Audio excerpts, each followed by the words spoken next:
یہ ہے عثمان، یہ ہے مظلوم شخص جس کو 18 ذوالحجہ کو جب محاصرہ کیا گیا، اور ان میں ایک محمد بن ابی بکر حضرت ابو بکر کا بیٹا بھی ہے۔ چونکہ وقت تھوڑا ہے میں بات کو سمجھانے کی کوشش کروں گا۔ 4 الزام تھے حضرت عثمان پر، 4 الزام۔ بدر میں شہید نہیں ہوا اس لیے خلیفہ بننے کے لائق نہیں، رشتہ داریوں کو اس نے نوکریاں دی اس لیے یہ بننے کے لائق نہیں، رشتہ داروں کو بڑے انعام و کرام دیتا ہے اس لیے خلافت کے لائق نہیں۔ محمد بن ابی بکر کو مصر کا گورنر نوٹیفیکیشن کر کے دیا، مگر ساتھ ہی ایک اور نوٹیفیکیشن کر دیا کہ جب وہاں محمد ابی بکر مصر پہنچے تو قتل کر دو۔ یہ 4 الزام تھے۔ اب 4 الزام کا جواب آپ 15-15 سیکنڈ میں سن لیں۔ پہلا الزام بدر میں نہیں گئے تو وہ خود رسول اللہ نے روکا تھا، جواب آ گیا، رسول اللہ نے روکا، اعتراض ختم۔ دوسرا یہ رشتہ داروں کو نوکریاں دیتا ہے، 1-2 کے علاوہ عثمان نے کسی کو نوکری نہیں دی، سب حضرت عمر کے دور کے لگے ہوئے تھے۔ اب اگر آپ کی فیملی میں کوئی اہل ہو، میرٹ پر آتا ہو، تو کیا ضروری ہے کہ میرٹ پر آنے والے کسی رشتہ دار کو بھی کام نہ دیا جائے؟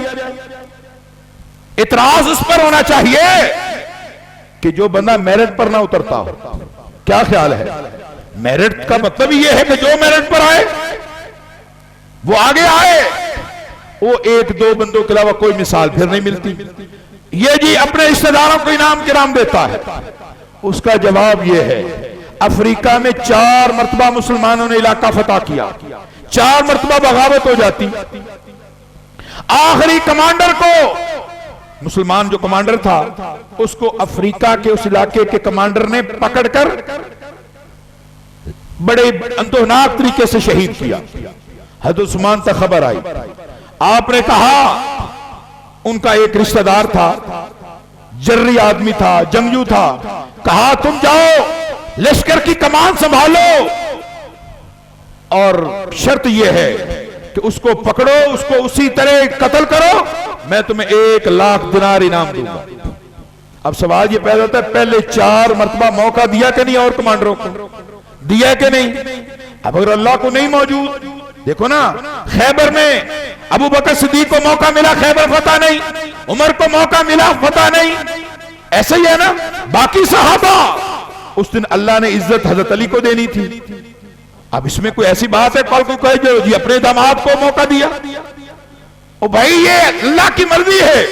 خیر جب یہ کمانڈر گیا 5ویں مرتبہ، جنگ ہوئی، جہاد ہوا، فتح ہو گئی، وہ افریقی کمانڈر پکڑا گیا، اس کو ذبح کر دیا گیا، خبر مدینے میں آئی، کمانڈر واپس آیا فتح کی خوشخبری لے کے، کہا اس کو 1,00,000 انعام دو۔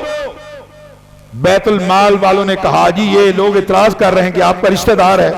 کہا کوئی بات نہیں، کام تو وہ اسلام کا کر رہا تھا نا، میری ذات کے لیے نہیں لا رہا تھا، مت دو انعام، میں اپنی جیب سے دے دوں گا۔ عثمان تو امیر آدمی تھے، انہوں نے اپنی جیب سے دے دی، اختلاف ختم ہو گیا۔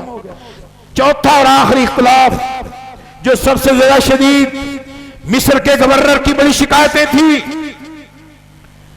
حضرت عثمان نے مشاورت کر کے حضرت ابو بکر کے بیٹے محمد کو گورنر مقرر کر دیا، نوٹیفیکیشن دے دیا کہ لے جاؤ، وہ معزول ہے، آپ جا کر بطور گورنر کام کرو۔ وہ جا رہے تھے، راستے میں کہیں رکے، ایک حبشی غلام مدینے سے، وہ بھی مصر کی طرف جا رہا ہے، انہوں نے کہا یہ مدینے کا بندہ ہے، یہ کدھر جا رہا ہے؟ روکا، پوچھا کون؟ پتا چلا کہ حضرت عثمان کا غلام ہے، سواری بھی حضرت عثمان کی۔ کہا کیا لینے جا رہے ہو؟ کہا خاص پیغام لے کر جا رہا ہوں۔ کیا پیغام ہے؟ اس کے پاس ایک رکا تھا کہ محمد بن ابی بکر آئے تو قتل کر دینا۔ اب ظاہر ہے ان کے لیے تو یہ بڑا عجیب بات تھی کہ مجھے گورنر بنا کر بھیجا ہے اور ساتھ میرے قتل کا حکم بھی وہاں پہنچا رہے ہیں۔ وہ واپس آ گئے، انہوں نے آ کر حضرت عثمان سے بات کی۔ عثمان نے کہا یہ سواری میری ہے، غلام میرا ہے، یہ مہر بھی میری ہے، مگر یہ میں نے نہیں لکھا، یہ کام کسی اور کا ہے۔ انہوں نے کہا جی سب سے زیادہ تو پھر آپ کے قریبی مروان ہے، یہ کام مروان کا ہوگا، ہمارے حوالے کریں، ہم اس کی گردن اڑاتے ہیں۔ حضرت عثمان نے کہا ایسے نہیں ہوتا، دیکھو نا ہم یہاں چور ڈاکو پکڑ لیں، ہم اس کو اپنے آپ ہی جان سے مار سکتے ہیں؟ نہیں نہ مار سکتے، آخر کوئی نظام ہوتا ہے۔ کہا آپ پریشان نہ ہو، مجھے تحقیق کرنے دیں، اگر یہی اس نے زیادتی کی ہے تو اس سے بدلہ لیا جائے گا۔ وہاں شورش برپا ہو گئی۔ مدینے میں بہت سارا صحابہ تھے نہیں، وہ حج پر گئے ہوئے تھے، چونکہ حج کے دن تھے، چند صحابہ تھے۔ اب بات بڑھتی چلی گئی، حضرت عثمان کے گھر کا محاصرہ ہو گیا۔ 40 دن تک اس مدینے کو پانی دینے والے پر پانی بند رہا۔ اس مدینے میں خوراک لا کر اونٹوں پر لا کے تقسیم کرنے والے پر آج خوراک بند ہے۔ مسجد نبوی کی توسیع کروانے والے عثمان پر مسجد میں جا کر نماز پڑھنا بند ہے۔ اور حضرت علی، کئی مرتبہ حضرت علی نے پیغام بھیجا، حضرت آپ حکم دیں، ان کی کیا حیثیت ہے، ہم ان سے ٹکرا جائیں گے۔ حضرت عثمان نے کہا نہیں، میرے رسول نے مجھے کہا تھا لوگ کہیں گے کہ یہ خلافت کی قمیص اتار دینا، مت اتارنا، مگر میں نہیں چاہتا میری وجہ سے مدینے میں خون ریزی ہو۔ 82 سال کا یہ بوڑھا شخص، 82 سال کا بوڑھا شخص، 40 دن سے پانی بند ہے، 40 دن سے خوراک بند ہے، مدینے کے اندر یہ سارا کچھ ہو رہا ہے۔ اور قربان جاؤں عثمان تیری عظمت پر، سیدنا علی المرتضیٰ نے پہرے کے لیے حسن و حسین کو دروازے پر کھڑا کیا، اور جس کا پہرا خود حسن و حسین دیں جو جنت کے سردار ہیں، اس عثمان کی عزت و عظمت کے کیا کہنے۔ اللہ اکبر۔ بہرحال حضرت عثمان کو شہید کر دیا گیا، اور شہید کرنے والوں میں جو دو سب سے آگے تھے، ایک محمد بن ابی بکر کا نام لیا جاتا ہے، مگر انہوں نے جب حضرت عثمان نے کہا نا کاش تیرا باپ ابو بکر زندہ ہوتا، کاش تیرا باپ زندہ ہوتا، تمہیں اس پتہ چلتا کہ اس بوڑھے کی کیا عزت ہے، اسے شرم آئی اور واپس چلا گیا، حیا آ گئی۔ مگر سازش میں سارے شریک تھے۔ دوسرے لوگوں نے، عمر بن حمق اور دوسرے لوگوں نے حضرت عثمان کو مار کے، حتیٰ کہ قرآن پڑھ رہے تھے، اور اس دن کا واقعہ یہ ہے کہ کچھ دیر پہلے بلوائیوں کے اندر آنے سے پہلے عثمان کو اونگ آ گئی، نیند میں اللہ نے نبی صلی اللہ علیہ وسلم کی زیارت کروائی، اور رسول اللہ نے کہا عثمان پریشان نہ ہونا، آج روزہ ہمارے ساتھ افطار ہوگا۔ یہ بشارت تھی کہ آج تو ہمارے ساتھ آ کر ملے گا۔